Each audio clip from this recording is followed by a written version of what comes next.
Krishank Manne, your Chief Minister's office put out a very celebratory statement claiming Foxconn was coming here. That was the Karnataka government. It sounds like teen patta, tum apna patta dikhao, then the other card comes out and then they're seeing who has the stronger cards. Where is Foxconn going? Because there is some Project Elephant which is referred to in the letter to the Karnataka Chief Minister, which seems to suggest they do have some plans for Karnataka as well. Could be, Rahul, but I do not know about the Project Elephant. But specifically about the facility to be set up here, they have mentioned the land and the area also in Rangareddy district, the Kongarkalan of Telangana. And definitely the government of Telangana will initiate to ensure that the operations as soon as possible begin here. But the problem today is why did this actually become a political slugfest? Because unfortunately, few BJP leaders, the spokespersons, and some bad mouthpieces of them, like for instance the Swaraj, they've written out and they voiced out, which is unfortunate. Because see, we don't believe to see this as one state's loss or another state's gain. Because at the end of the day, it is India's win. If it comes to Telangana, definitely it is India's win. And that is what we want to. You very well know how the Telangana's industrial policy carved out by our Chief Minister KCRG, and how our Minister Mr. KTR also goes to every extent to ensure that we have investments to Telangana, because it is a real difficult task to get investments when you don't have the support of the government of India, which wants to bring politics. Why I'm saying this, I have a serious concern, Rahul, because we've seen International Arbitration Center, how government of Telangana with the then Chief Justice N.V. Ramana Garu, we started an International Arbitration Center here. Immediately after that, you see government of India starting one in Gujarat.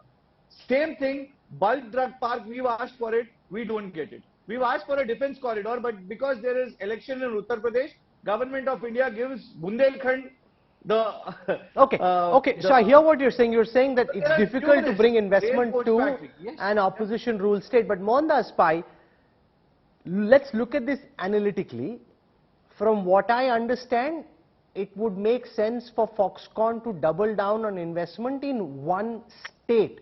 They can have one big investment and they can do a smaller investment in a second state. Having two mid-sized investments, if you were looking at this from the perspective of the Foxconn board, and there's some pressure from you, from these two chief ministers, you don't really care about sitting in Taiwan. You want to do what's right for your company, given the global factors that are at play and the geopolitical tension. You want to move part of your manufacturing out of China. Would you go for two mid-sized facilities or one big one? Because that would be the logical thing to do. Well, Rahul, if you look at Foxconn in China, they got multiple places. Please remember, these are very large operations. One is the assembly of the Apple phone. Assembly requires a lot of people. I think they're saying they want to build hostels for 60,000 people or something like that in one of the letters. So that requires a lot of employment. Second, there's a sophisticated work of design electric vehicles and many things else, which is maintained in the Karnataka letter. But the portfolio of Foxconn is very high.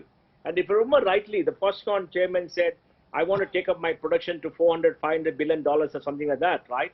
So obviously, they may be looking at multiple places to do multiple products and not necessarily a Apple assembly line, because Apple assembly line is cookie cutter now after Foxconn has mastered the art in China. And in China, they got multiple places. So we don't know. So I think we have to wait. I wouldn't like to hazard a guess now whether it's good for them to come to one place or two places, etc. But remember, Bangalore has got huge amount of electronic industry. It's got a design center. It's got very good logistics in the airport. It's got a lot of things for higher value added.